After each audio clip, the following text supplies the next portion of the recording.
오늘 우리에게 주시는 하나님의 말씀은 마태복음 23장 13절부터 39절입니다. 제가 봉독하겠습니다. 화 있을진저 외식하는 서기관들과 바리새인들이여, 너희는 천국 문을 사람들 앞에서 닫고 너희도 들어가지 않고 들어가려 하는 자도 들어가지 못하게 하는도다. 화 있을진저 외식하는 서기관들과 바리새인들이여, 너희는 교인 한 사람을 얻기 위하여 바다와 육지를 두루 다니다가 생기면 너희보다 배나 더 지옥 자식이 되게 하는도다. 화 있을진저 눈먼 인도자여, 너희가 말하되 누구든지 성전으로 맹세하면 아무 일 없거니와 성전에 금으로 맹세하면 지킬지라 하는도다. 어리석은 맹인들이여, 어느 것이 크냐? 그 금이냐? 그 금을 거룩하게 하는 성전이냐? 너희가 또 이르되 누구든지 제단으로 맹세하면 아무 일 없거니와 그 위에 있는 예물로 맹세하면 지킬지라 하는도다. 맹인들이여, 어느 것이 크냐? 그 예물이냐? 그 예물을 거룩하게 하는 제단이냐? 그러므로 제단으로 맹세하는 자는 제단과 그 위에 있는 모든 것으로 맹세하며, 또 성전으로 맹세하는 자는 성전과 그 안에 계신 이로 맹세하며, 또 하늘로 맹세하는 자는 하나님의 보좌와 그 위에 앉으신 이로 맹세함이니라. 화 있을진저 외식하는 서기관들과 바리새인들이여, 너희가 박하와 회향과 근체에 11조는 들이되 율법에 더 중한 바 정의와 긍휼과 믿음은 버렸도다. 그러나 이것도 행하고 저것도 버리지 말아야 할지니라. 맹인된 인도자여, 하루살이는 걸러내고 낙타는 삼키는도다. 화 있을진저 외식하는 서기관들과 바리새인들이여, 잔과 대접의 겉은 깨끗하되 그 안에는 탐욕과 방탕으로 가득하게 하는도다.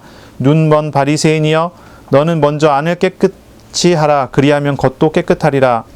화 있을진저 외식하는 서기관들과 바리새인들이여, 회칠한 무덤 같으니 겉으로는 아름답게 보이나 그 안에는 죽은 사람의 뼈와 모든 더러운 것이 가득하도다. 이와 같이 너희도 겉으로는 사람에게 옳게 보이되 안으로는 외식과 불법이 가득하도다. 화 있을진저 외식하는 서기관들과 바리새인들이여, 너희는 선지자들의 무덤을 만들고 의인들의 비석을 꾸미며 이르되, 만일 우리가 조상 때에 있었더라면 우리는 그들이 선지자의 피를 흘리는데 참여하지 아니하였으리라 하니, 그러면 너희가 선지자를 죽인 자의 자손임을 스스로 증명함이로다. 너희가 너희 조상의 분량을 채우라. 뱀들아, 독사의 새끼들아, 너희가 어떻게 지옥의 판결을 피하겠느냐? 그러므로 내가 너희에게 선지자들과 지혜자들과 서기관들을 보내매 너희가 그 중에서 더러는 죽이거나 십자가에 못 박고, 그 중에서 더러는 너희 회당에서 채찍질하고 이 동네에서 저 동네로 따라다니며 박해하리라. 그러므로 의인 아벨의 피로부터 성전과 제단 사이에서 너희가 죽인 바가랴의 아들 사가랴의 피까지 땅 위에서 흘린 의로운 피가 다 너희에게로 돌아가리라. 내가 진실로 너희에게 이르노니 이것이 다 이 세대에 돌아가리라. 예루살렘아, 예루살렘아, 선지자들을 죽이고 내게 파송된 자들을 돌로 치는 자여, 암탉이 그 새끼를 날개 아래에 모음같이 내가 내 자녀를 모으려 한 일이 몇 번이더냐? 그러나 너희가 원하지 아니하였도다. 보라, 너희 집이 황폐하여 버려진 바 되리라. 내가 너희에게 이르노니 이제부터 너희는 찬송하리로다. 주의 이름으로 오시는 이여 할 때까지 나를 보지 못하리라 하시니라. 아멘. 오늘 말씀은 마태복음 23장 13절부터 39절입니다. 7가지 저주 선언이라는 제목으로 우리가 함께 말씀을 나누겠습니다. 이 7가지 저주 선언은요, 7화라고 하지요. 이 7가지 저주 선언은 마태복음의 5가지의 큰 설교 묶음 중에 가장 마지막 설교 묶음인 감람산 설교의 앞부분에 있는 것입니다. 감람산 설교의 그 직전에 설교된 것들이 이렇게 묶여 있는 것입니다.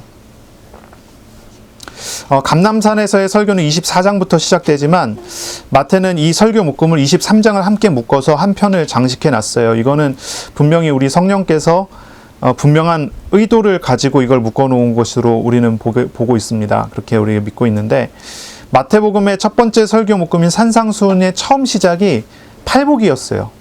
그렇죠? 복 있는 자가 어떤 사람이죠? 심령이 가난한 자는 복이 있나니, 이렇게 시작되는 팔복.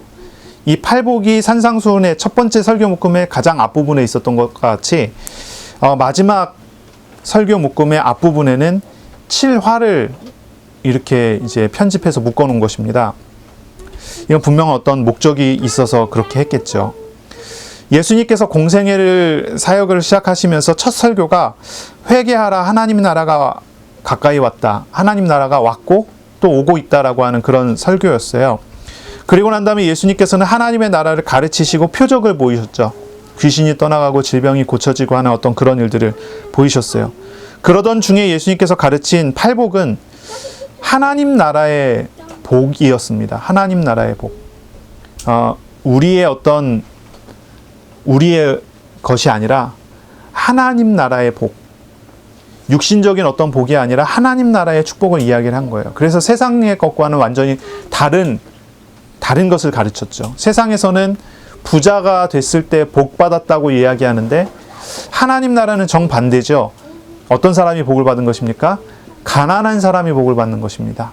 왜 그렇습니까? 하나님 나라에서는 가난하여 주님을 의지하게 되니 하나님으로 우리가 응답을 얻고 하나님으로 살아가게 되니까 그것이 복된 거라고 하는 거예요.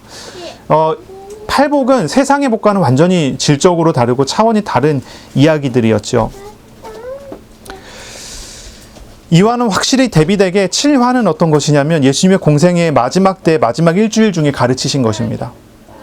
처음 시작은 팔복이었지만 이제 마지막으로 갔을 때는 이제 7화를 이야기를 하는 거예요.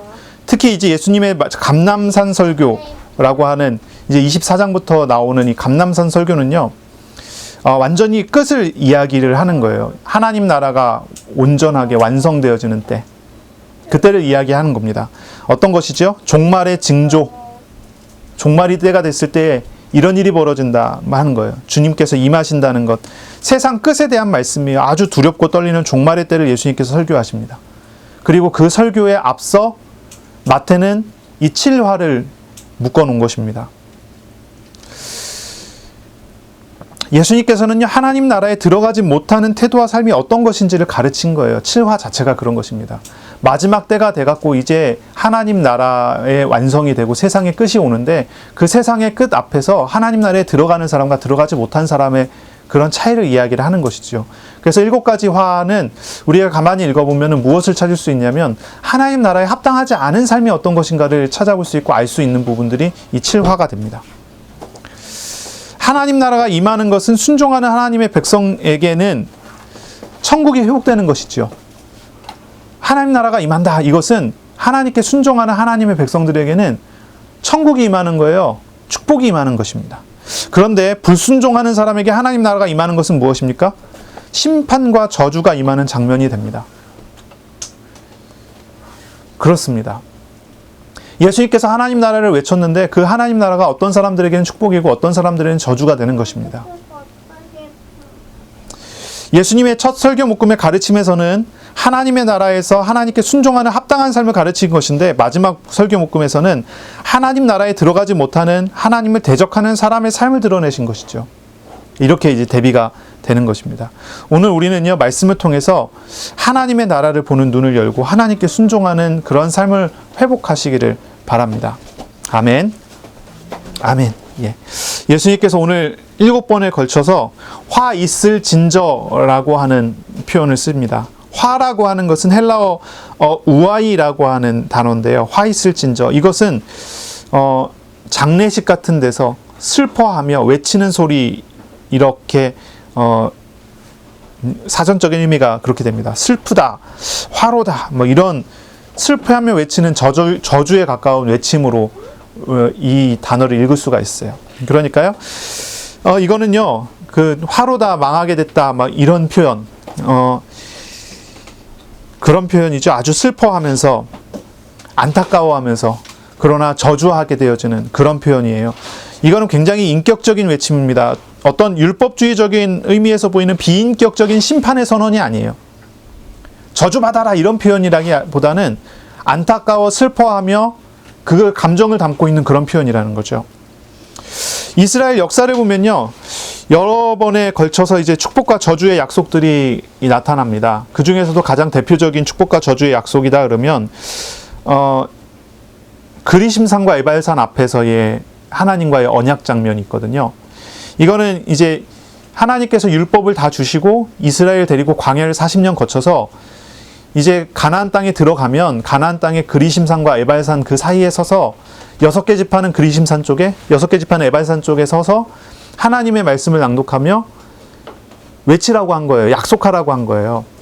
그리고 하나님의 언약궤는 그리심산과 에발산 사이에 두게 됐어요. 여기 지금으로 얘기하면은 신약 때로 이야기하면은 사마리아 지역이거든요. 거기에 나중에 이제 성전이 그리심산 쪽에 성전이 세워지게 되는데, 이제 그런 배경을 두고서 하나님께서 미리 이스라엘에게 그렇게 하라고 명령하시는 거예요. 그래서 신명기에 11장 정도랑 신명기 27장 정도에 하나님 앞에서 에발산 그리심산 앞에서 하나님과 이 축복과 저주의 약속을 하라고 하는 명령을 내리게 되고, 여호수아서 8장에 실제로 여호수아와 이스라엘이 그곳에서 하나님의 말씀 앞에 언약식을 하는 그런 장면이 나와요.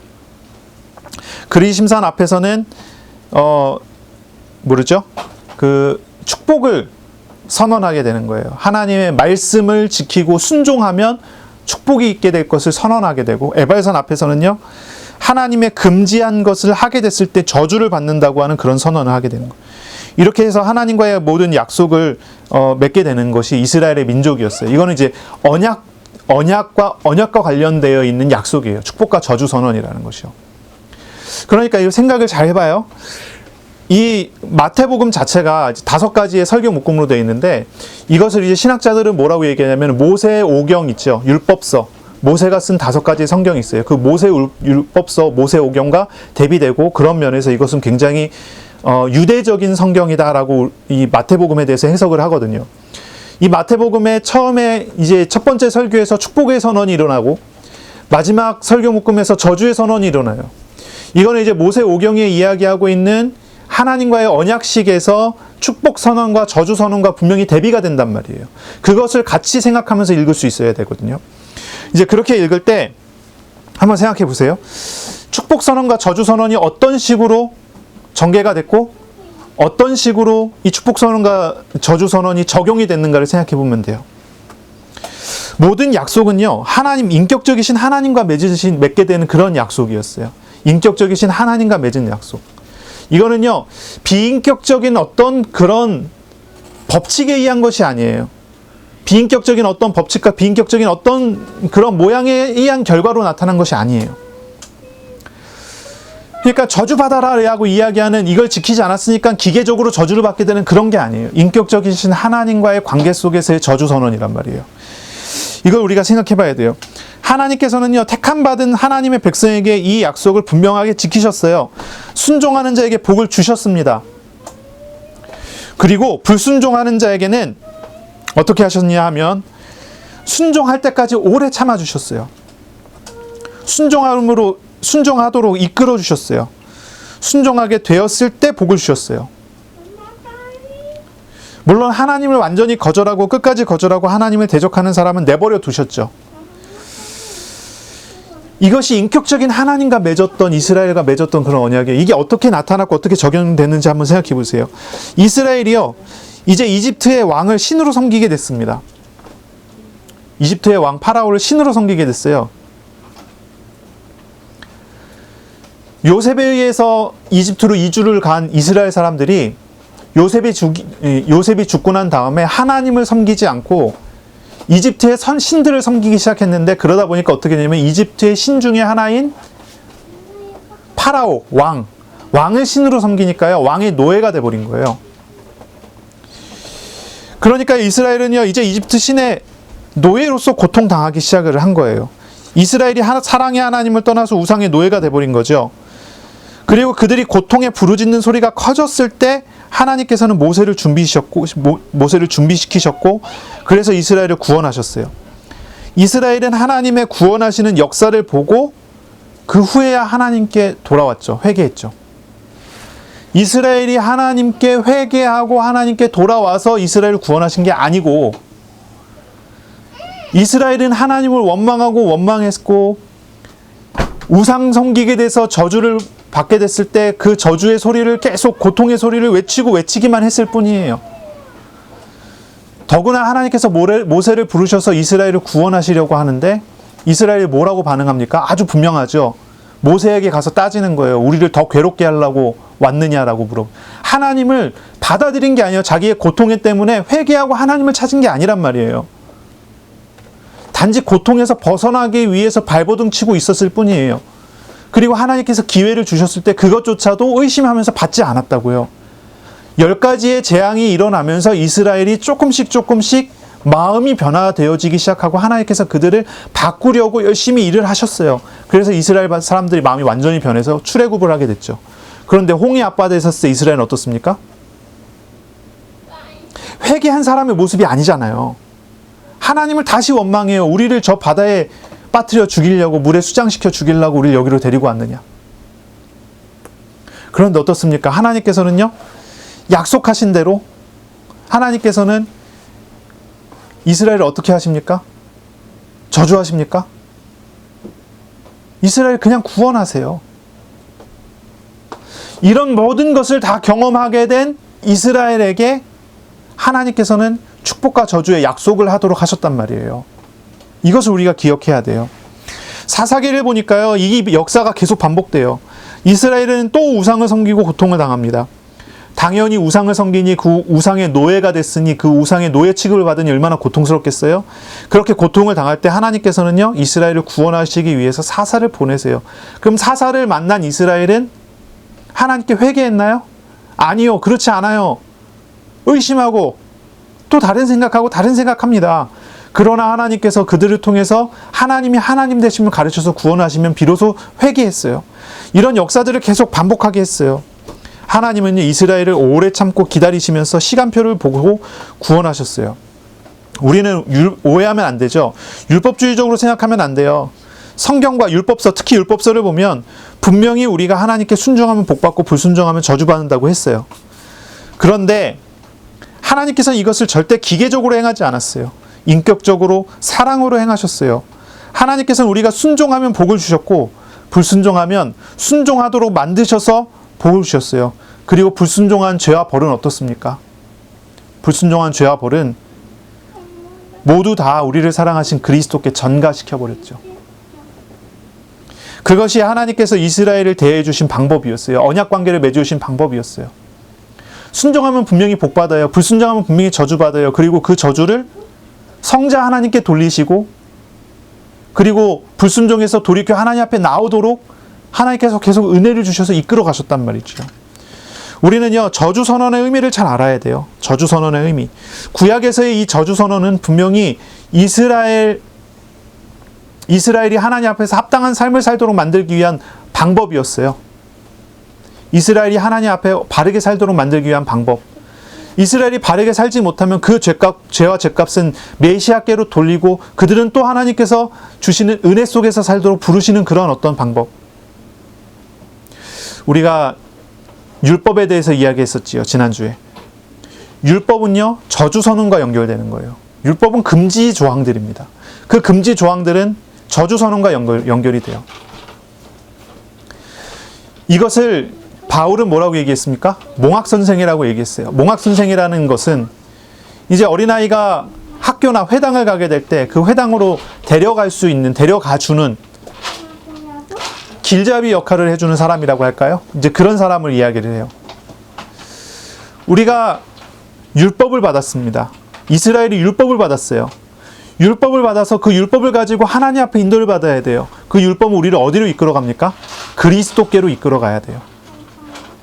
우리가 죄인임을 깨닫게 하고 그 죄값을 짊어지시는 그리스도께로 나아가도록 만들어주는 게 율법의 역할이고 목적이에요. 저주선언은 그렇게 우리가 해석을 해야 되고 그렇게 봐야 되는 거예요. 택함을 받지 않은 사람, 하나님을 대적하는 사람에게 저주선언은요, 지옥의 예고하고 다르지 않습니다. 바로 이어서 나오는 말씀에 이제 24장의 말씀부터 이제 나오는 종말의 때에, 마지막 때에 아주 두렵고 떨리는 어떤 그러한 말세의 심판에 대한 예언들이 있잖아요. 그런 예언에 해당 사항이 있는 것이죠. 그런데 하나님의 선택을 받은 사람, 믿는 사람들에게는 저주선언은 어떤 것입니까? 깨닫고 하나님께 돌아오게 하는 기회가 되는 것입니다. 하나님의 슬피 외치는 화 있을 진저라고 하는 말씀을 한번 생각해 봐야 돼요. 이 말씀은 아주 슬피 외치는 외침입니다. 불신자에게는 저주의 선언이 되고, 믿는 우리들에게는, 또 하나님께서 작정해 놓은 어떠한 사람들에게는 우리 자신의 마음을 비추는 거울로서 하나님께 돌아설 수 있고 하나님께 돌아올 수 있게 만들어주는 계획과 목적이 있는 메시지인 것이지요. 그러니 우리가 이 말씀을, 이 저주 선언의 의미를 바르게 알고 바르게 읽을 수 있어야 하는 것입니다.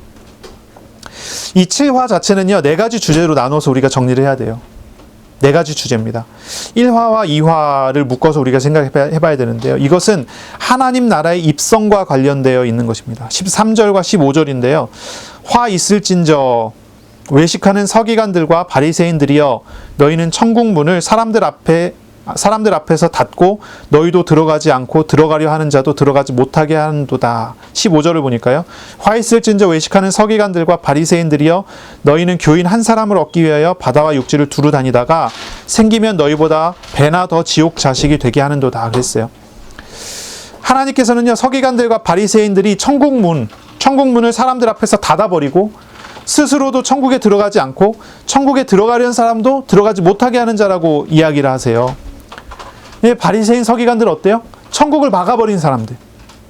15절에는요, 교인 한 사람 얻기 위해서 온갖 노력을 다하지만 결국 교인을 자신들보다 더 지옥 자식으로 만든다고 말을 해요. 이 2가지 화는, 1화, 2화는요, 천국 입성과 관련된 문제예요. 예수님께서는요, 서기관들, 바리새인들이 이 서기관 바리새인들의 구원과 관련된 실상을 아주 슬퍼하며 외치신 거예요. 오늘날도 많은 성도들이 교회를 다니고 신앙생활을 하지만은 율법주의에 사로잡혀서 본인이 천국을 누리지 않고 천국 문을 막아버리고 다른 사람도 그 말씀 때문에, 그 율법주의의 그 이론과 사상 때문에 천국 들어가지 못하고 하고 지옥 자식을 만들어버린다라고 하는 그런 외침으로 우리가 읽어야 되는 거예요. 그동안 우리가 나눴던 거 한번 생각해 보세요. 사람이 어떻게 천국에 갑니까? 어떤 사람도요, 율법을 잘 지켜서 천국에 갈 수는 없습니다.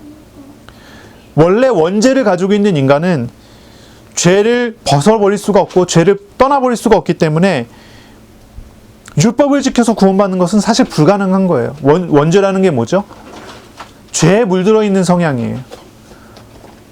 죄를 질 수밖에 없도록 이끌어가는 어떤 본질적인 문제예요.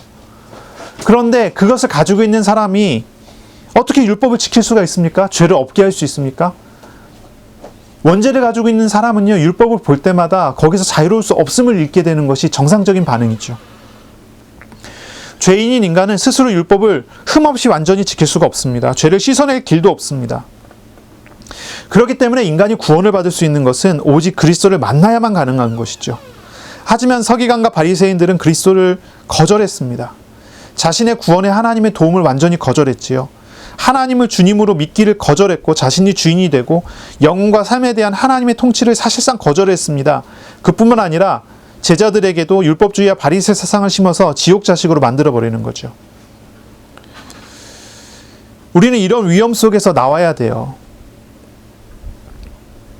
이런 위험 속에서 나와야 돼요. 어떤 사람들 보면요, 정말로 죄 안 짓기 위한 신앙생활을 하는 사람들이 있어요. 죄를 안 짓기 위한 발버둥 치는 사람들이 있어요.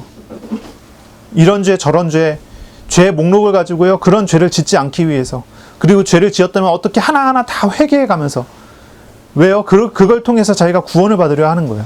그런데 구원은요, 그런 것이 아닙니다. 구원은 그런 게 아니에요. 구원은 죄 사함 받는 것을 포함하지만 그것이 전부가 아니에요. 그리고 우리가 회개한다고 해서 죄가 사함 받습니까? 우리가 잘 이해해야 되거든요. 우리가 회개하는 기도를 한다고 하나님께서 내가 정말로 죄를 뉘우치고 죄를 미워하게 됐다고 해서 내가 죄 사함을 받을 수 있어요? 그러면 하나님께서 나를 구원해 주십니까? 그렇지 않아요. 율법주의자들은요, 죄 안 짓는 것이 구원의 전부인 것처럼 이야기하고요, 말씀을 잘 지켜서 행하면 복 받는다고 이야기하는데, 구원은 그런 게 아니죠. 구원은 우리의 죄를 대속하시는 하나님을 영접하고 하나님과 동행하는 것이 구원이에요. 우리의 죄를 대신 짊어지시는 하나님, 우리의 죄를 십자가에 못 박으시는 하나님, 우리와 동행하시며 우리와 함께 하시는 하나님을 만나서 그분과 함께 살아가는 것이 구원이에요. 그래서 요한복음 1장 12절에 영접하는 자 곧 그 이름을 믿는 자에게는 하나님의 자녀가 되는 권세를 주셨다고 얘기를 해요. 예수 그리스도를 영접하여 믿어 받아들이고 그분과 함께하는 사람이 구원을 받은 것이고 그 사람이 죄사함을 받는 것이고 그 사람이 하나님을 알아가는 거예요. 그러면 생각해 보셔야 돼요. 죄를 미워해갖고 죄를 떠나버리면 복을 받을까요? 그게 아니죠. 죄를 다 짊어지시는 예수님 안에서 살아갈 때 그 사람이 복을 받는 거죠. 그렇기 때문에 바리새인과 서기관들의 이 생각, 구원관, 이것을 굉장히 경계해야 되는 거예요. 바리새인 서기관들이 화가 있게 된 것은, 저주를 받게 되는 것은 그들이 인격적이신 하나님의 통치를 거절하고 스스로 지옥에 찾아가기 때문이에요. 팔복에서 한번 생각해 보세요. 팔복에서는요, 천국에 들어가는 복을 말씀하셨어요. 어떤 사람이 천국에 들어가죠? 심령이 가난한 자는 복이 있나니 천국이 저희 것임이요 그랬어요. 심령이 가난한 자가 천국에 가요. 내가 노력해서 나의 구원을 스스로 이루고 내가 노력해갖고 죄사함을 받게 하고 내가 노력해서 율법을 지켜서 되는 것이 아니라 내가 할 수 없고 내가 될 수 없고 내게 능력 없음을 알고 자기 마음의 가난함을 알고 우리 하나님을 의지하고 하나님께 나아가는 그 사람이 복이 있는 사람이에요. 천국이 자기 것인 사람인 거죠. 구원은 사람의 힘과 능력이 아니라 오직 그리스도께 있는 것이기 때문에 심령이 가난한 자는 자기 자신을 의지하지 않고 그리스도를 만나 구원에 이르게 되는 것이죠. 3화와 4화를 생각해 보시기 바랍니다. 여기에 3화와 4화 16절부터 나오지요. 화 있을진저 그랬습니다. 눈 먼 인도자여 너희가 말하되 누구든지 성전으로 맹세하면 아무 일 없거니와 성전에 금으로 맹세하면 지킬지리라 한도다 그랬어요. 우리 예수님께서 얘기하죠. 눈이 멀었다는 거예요. 눈이 멀었어요. 눈이 멀었다고 얘기하는 거예요. 눈 먼 인도자여 어리석은 맹인이여 이 반복해서 이야기해요. 맹인들이여 맹세를 이야기하는데요. 눈이 멀어서 본질적인 것을 두고서 맹세하지 않고 육신적인 것을 가지고 맹세해요. 이건 우리가 지난주에도 이야기했던 것과 이제 연결이 되는데요. 이 바리새인들의 방법 속에서, 바리새인들의 사상 속에서 율법을 다 지켜야 되잖아요. 그런데 율법을 다 지킬 수 없죠. 그럼 이 사람들이 어떻게 했다고요? 율법을 지킬 수 없는 거는 지킬 수 없는 것에 대한 예외 조항을 만들어서 그건 죄가 아니다 선언을 했어요. 그러면 그걸 못 지켰으면 죄가 아니게 되는 걸까요? 아니죠. 못 지켰으면 그게 죄잖아요. 그런데 못 지킨 거를 죄 아니다라고 선언만 해갖고 그게 죄 아닌 것처럼 만들어요. 이것이 바로 그런 부분들이에요. 누구든지 성전으로 맹세하면 아무 일 없다고 그래요. 성전으로 맹세한 것은 지킬 수가 없는 부분들이 있기 때문에 아니다. 그래서 맹세에 대한 부분을 확 축소시켜서 성전에 금으로 맹세하면 지켜야 된다. 또 제단을 얘기해요. 제단으로 맹세하면 아무 일 없거니와 제단의 예물로 맹세하면 지킬지니라. 그러니까요, 지킬 수 있는 범위를 확 축소시켜 놓고 그것만 조심하면 된다는 거예요. 아니, 하나님의 말씀에서 맹세하지 말라고 그랬는데 맹세하지 말아야 되잖아요. 그런데 맹세를 허용을 하는 거, 맹세 안 하고 살 수는 없으니까 맹세하긴 해요. 근데 그 맹세를 헛되게 만들면 안 되죠. 하나님의 이름을 더럽히면 안 되죠. 근데 그것을 확 축소를 시켜서 가능한 것으로 만들어 버리는 거죠. 이게 이제 이 사람들의 이제 방법이에요. 그리고 이제 그 다음 거를 보면요.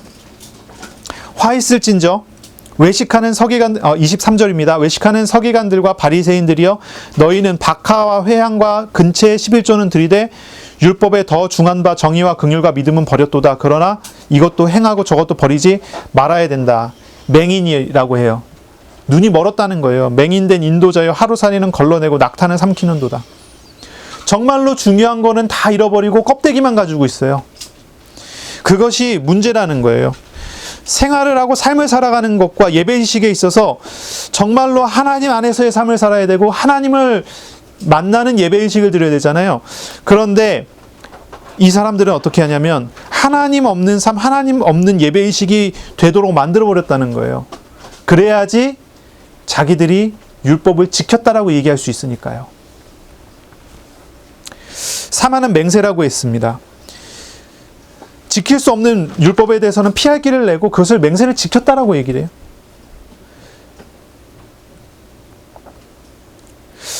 예수님께서는 바리새인과 서기관들이 눈 멀었다라고 비판을 하셨어요. 그들이 구분해 놓은 모든 구분들이 다 엉터리라고 한 거예요.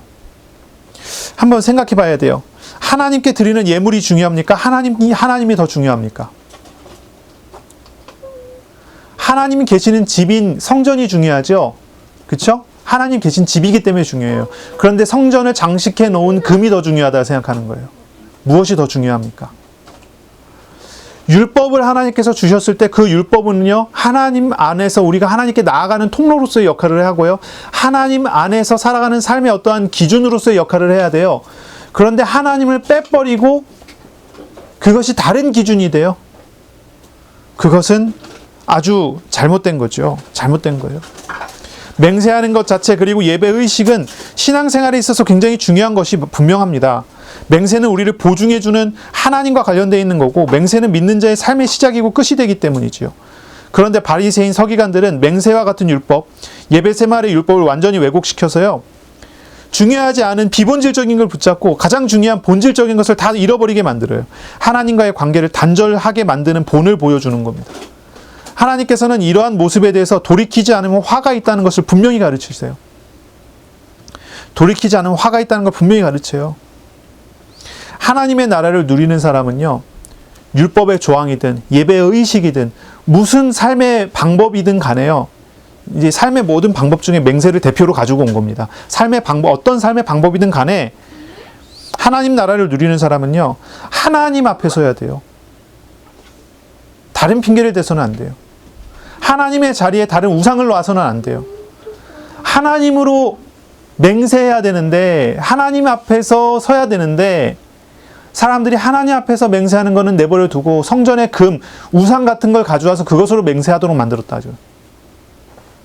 하나님 앞에서 어기는 건 괜찮지만 우상 앞에서 어기는 건 안 된다는 식으로 만들었단 말이에요. 제단을 두고서 맹세하는 거는 어겨도 괜찮지만 제단에 드리는 예물, 그것이 일종의 우상이에요. 그것으로 하는 건 괜찮다는 식으로 만들었단 말이에요. 예배를 드리는 그 의식 속에 나타나는 모든 예배 의식에 나타나는 그 순서와 과정과 거기에 드려지는 소중한 것들을 가지고는 바르게 해야 되지만 거기에 담겨져야 되는 하나님 앞에서의 정의와 하나님 앞에서의 긍휼, 여기에 대해서는 전혀 관심이 없어요. 하나님 앞에서는 손을 띄고 거기에 나타나는 어떤 의식적인 것, 우상이 될 수 있는 것에는 사람들이 정성을 쏟아부어요. 그것을 두고 예수님의 말씀은 화 있을진저라고 하는 거예요. 아주 슬프고 안타까운 거죠. 오늘날 많은 성도들이 신앙생활을 하고 교회를 다니고 믿음 생활을 하는데 하나님이 아니라 다른 우상을 따라가고 있다는 것입니다. 하나님께 기도해요. 경제적인 어려움이 와서 하나님께 기도해요. 돈 달라고 기도합니다. 돈을 달라고 기도하지 하나님을 달라고 기도하지 않습니다. 하나님을 만나려 하지 않고 하나님을 대면하려고 하지 않고 우상을 달라는 거예요. 돈 달라고 기도하가 돈이 오면 더 이상 하나님 찾지 않습니다. 내게 우상이 없어서 고통스러우니 하나님 나에게 우상을 주십시오라고 하는 거예요. 그래서 우상이 오면 더 이상 하나님 찾을 필요가 없는 거죠. 이 사람은 하나님보다 돈이 더 중요한 사람이잖아요. 그런 식으로 바리새인 서기관들의 삶을 살아요. 이것을 두고 말씀을 하시는 거예요.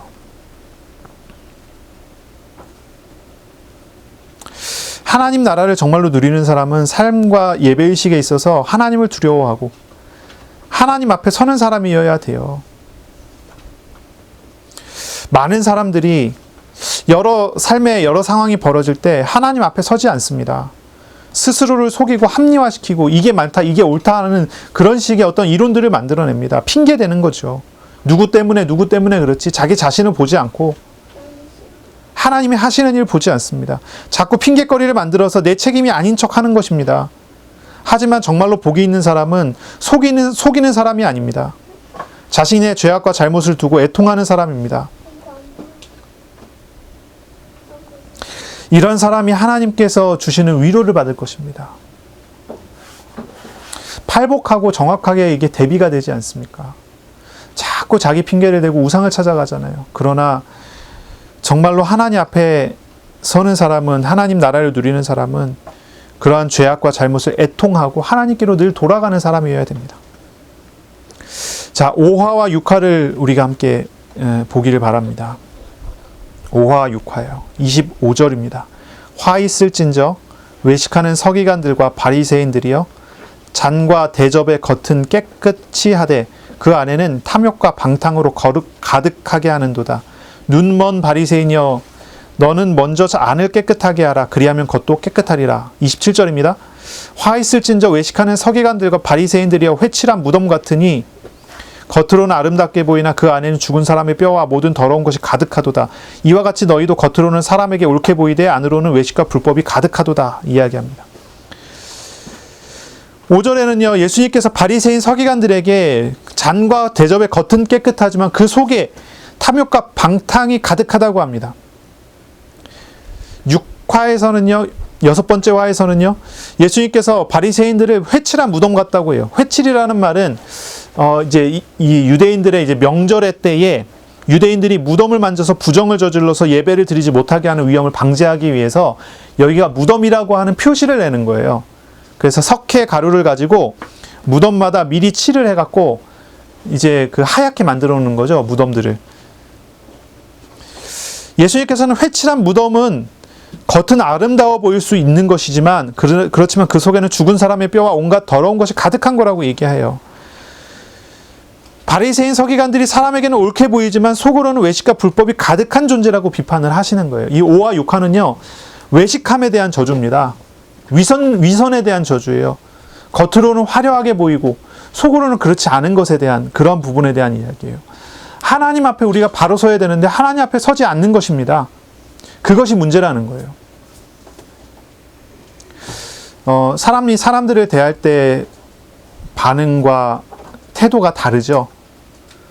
예를 들어 집에서, 가정에서 보이는 얼굴과 회사에서 보이는 얼굴과 또 다른 친구들을 만났을 때 보이는 얼굴이 다 다르죠.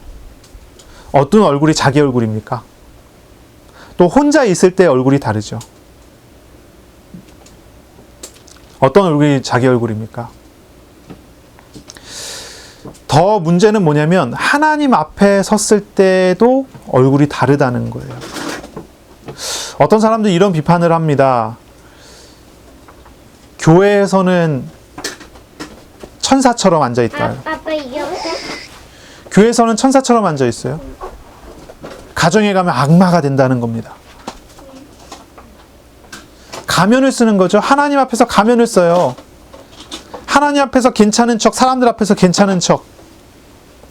겉으로는 깨끗해 보이지만 그 속은 어떻습니까? 탐욕과 방탕이 가득하고 회칠한 무덤같이 죽은 자와 다름없는 그런 모습을 가지고 있다는 거예요.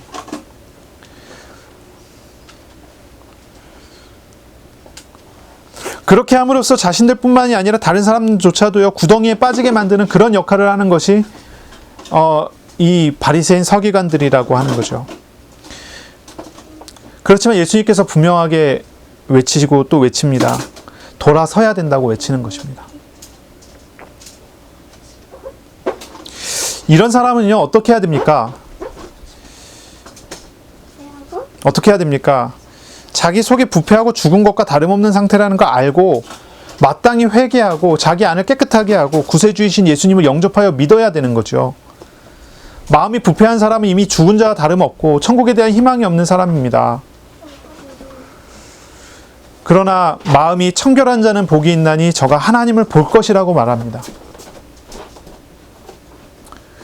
우리가 외식함에 대한 경계를 해야 돼요. 겉과 속이 다른 것. 이런 사람은요 그냥 겉과 속이 다른 것이 아니라 예수를 믿는 사람이라고 하더라도요 그냥 겉과 속이 다른 것이 아니라 그 사람이 본질적으로 그 속에 있는 죄악을 어떻게 하지 못해서 늘 덮어놓고 있는 상태란 말이에요. 그럼 어떻습니까? 하나님의 나라가 그리스도로 말미암아 우리 가운데 임하지만 하나님 나라와 전혀 상관없이 살게 되고 그 죄악에 묶여서 살게 되고 거기에 끌려다니며 살게 될 수밖에 없잖아요. 이런 사람은요 하나님 앞에서 서야 돼요. 마음을 청결하게 하고 주님의 은혜 가운데 우리가 나아가는 그런 사람이 돼야 되는 거죠. 7번째 화입니다. 7번째 화. 화 있을진저. 자, 29절입니다. 외식하는 서기관들과 바리새인들이여, 너희는 선지자들의 무덤을 만들고 의인들의 비석을 꾸미며 이르되, 만일 우리가 조상 때에 있었더라면 우리는 그들이 선지자를 피를 흘리는데 참여하지 아니하였으리라 하니, 그러면 너희가 선지자를 죽인 자의 자손임을 스스로 증명함이로다. 너희가 너희 조상의 분량을 채워라. 이렇게 말을 해요. 너희가 너희 조상의 분량을 채워라. 이것 번째 화는요, 하나님의 말씀을 순종하지 않고 회방하는 사람들에 대한 저주예요. 이 저주는 과거의 어려움 중에 복음을 증거한 선지자들의 사역과 대비되어지는 그런 모습으로 나타납니다. 예수님께서는 바리새인들이 위선적으로 과거의 유물을 붙들고 있다는 것을 지적하셨어요. 바리새인들은 선지자의 무덤을 만드는 일과 죽은 의인의 비석을 세우는 일을 하고 있었는데, 바리새인들은 스스로 자신들이 조상의 때에 있었더라면 선지자들을 핍박하지 않았을 거라고 말을 한다는 거예요. 그러나 이것과 관련해서 예수님은 오히려 그들이 선지자를 죽인 자의 자손임을 증명하는 것과 다르지 않다고 지적을 하세요. 바리새인들은 굉장히 열심을 내서 과거에 돌아가신 선지자들의 유물을 정리를 하고 의인을 위한 비석을 세우는 일을 열심히 했어요. 바리새인들 그 일들을 했어요. 그런데요, 한번 보세요. 과거의 유물을 붙잡고 의인의 비석을 세우는 일을 한다고 하면, 그렇게 하는 사람들은 그것으로 인해서 의롭다라고 하는 칭함을 받을 수 있을까요? 사람들은 그런 모습을 보고 칭찬을 했어요. 과거를 잊어버리지 않고 기억하고 믿음을 지키고 하나님의 말씀을 따라가려고 하는구나 하면서 사람들이 칭찬을 했어요. 그런데 바리새인들이 그것을 하는 것이 하나님 앞에서 의로움으로 인정받을 수 있을까요? 과거의 유물을 붙잡고 스스로 의로운 채 하는 것이 선지자와 의인들이 살아갔던 삶의 방식이 분명히 아니라는 걸 알아야 돼요. 오히려 그러한 삶의 방식은요, 그들을 박해하던, 부패하던 사람들의 삶의 방식이에요. 우리에게 찾아오신 삼위일체 하나님 외에 우리를 이렇게 해줄 수 있는 어떤 것도 없습니다. 그런데 이 사람들은 어떤 행위로 자기들이 의롭다고 칭함을 받으려고 하는 거예요.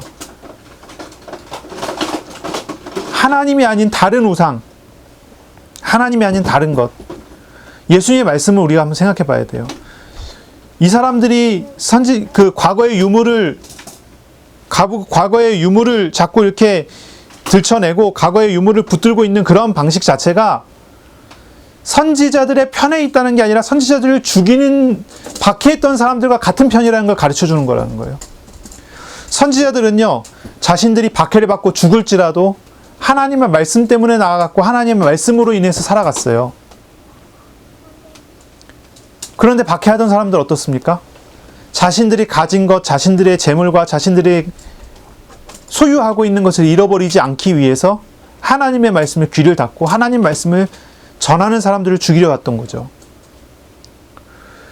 바리새인과 서기관들의 모습은 분명히 그랬어요. 과거의 유물을 분명히 아끼고 지키고 그렇게 했지만, 이 바리새인 서기관들은요, 그것을 통해서 하나님 앞에서, 그것을 통해서 이 바리새인 서기관들은요, 하나님 말씀을 따라가려고 한 게 아니에요. 자신들을 의롭다라고 인정하고 자신들을 권력과 자신들의 어떤 재물과 이런 것들을 유지하기 위한 방편이었던 거지. 그것이 하나님 앞에서 의로움을 받고 하나님 말씀을 따라가려고 그런 것을 한 게 아니라는 거죠. 그래서 예수님의 말씀은 분명히 그래요. 그들의 노력 자체가 선지자를 박해하는 사람들과 다르지 않다는 것을 증거한단 말이에요. 오늘날 많은 성도들의 삶은 분명히 그래요. 왜 예배드리고 왜 기도하죠? 복받기 위해서. 때로는 왜 그렇게 하죠? 자기가 지금 처해져 있는 상황을 누리고 지키기 위해서. 지금 처해져 있는 이 상황이라도 유지하기 위해서. 그래서 그렇게 하는 사람들이에요. 많아요. 왜 예배 드리러 갑니까? 그랬더니 예배 안 드리고 그러면 시험이 온다는 걸 알기 때문에 예배를 그렇게 드린다는 거예요. 또 어떤 사람은 그래요. 마귀의 공격에서 마귀의 시험에서 내가 자유하려면 하나님 앞에 말씀 붙잡고 하나님 따라가고 있어야 됩니다. 맞습니까? 이것이 예수님께서 말씀하신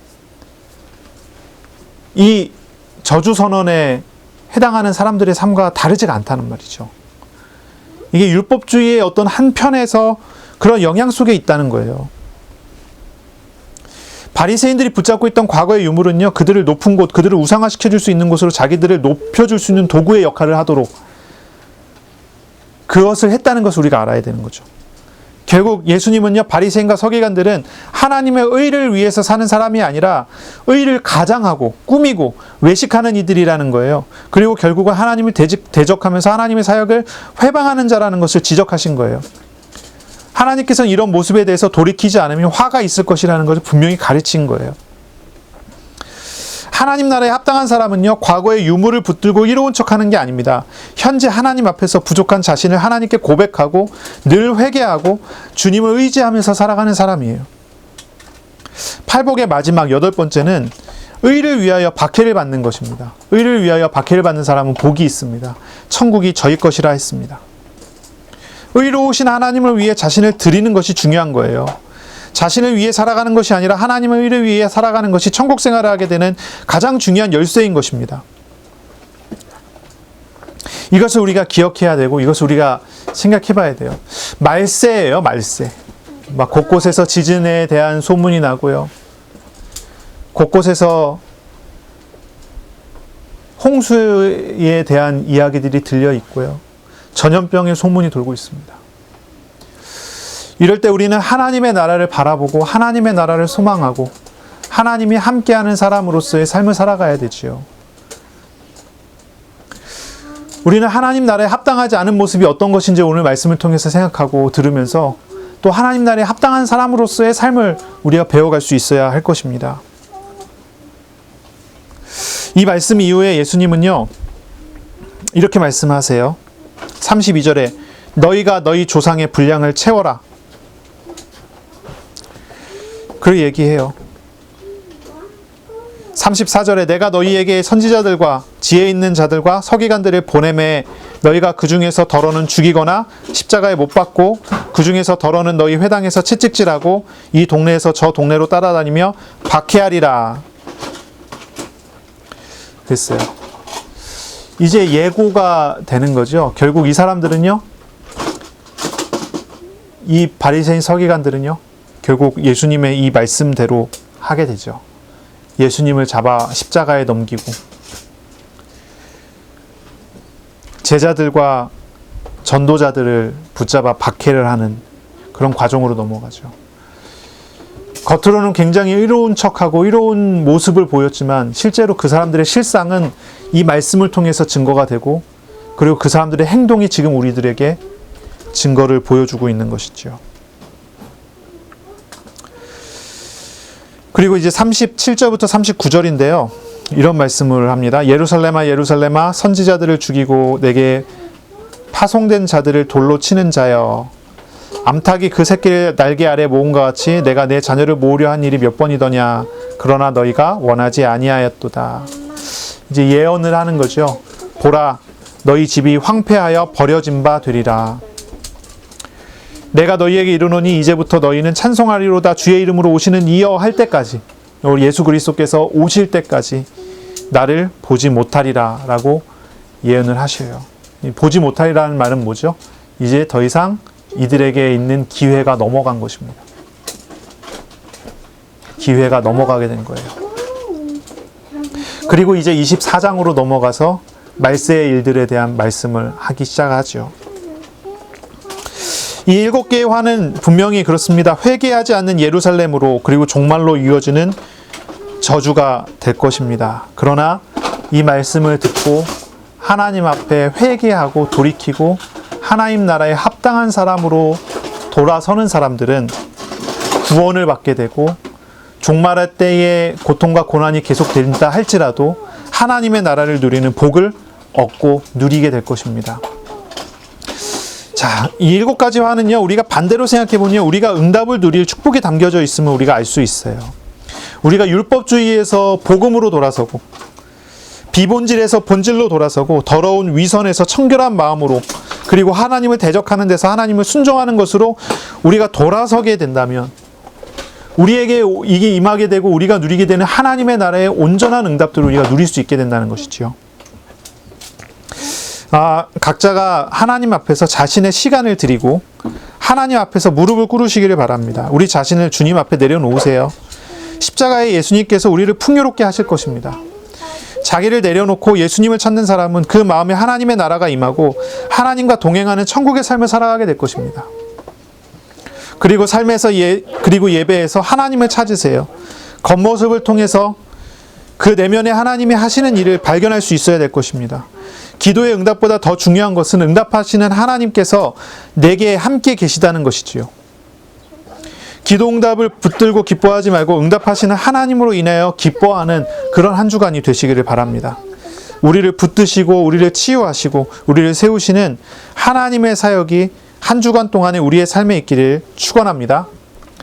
하나님의 말씀을 묵상하고 순종하는 복된 한 주간이 되시기를 바랍니다. 아멘. 기도하겠습니다. 하나님께 감사합니다. 오늘도 우리에게 말씀하시고 말씀으로 하나님의 인도를 받게 하시니 감사합니다. 선포되어진 저주 선언을 우리가 봅니다. 하나님의 자녀에게는 이 저주의 선언이 우리를 회복하시는 도구인 줄로 믿습니다. 우리의 상처와 우리의 갈등과 우리의 시험 가운데서 하나님께 나아가고 하나님의 마음과 하나님의 생각을 배워가게 하시는 축복인 줄로 믿습니다. 말씀을 바르게 보게 하시고 우리 자신의 죄악과 연약함을 깨닫게 하시며 우리를 짊어지시고 구원하시는 예수 그리스도께로 나아가는 그런 한 주간 될 수 있도록 복을 내려 주옵소서. 감사하며 예수님의 이름으로 기도합니다. 아멘. 우리 구주 예수 그리스도의 은혜와 하나님의 사랑하심과 성령의 교통하심이 이제로 영원까지 항상 함께 있을지어다. 아멘.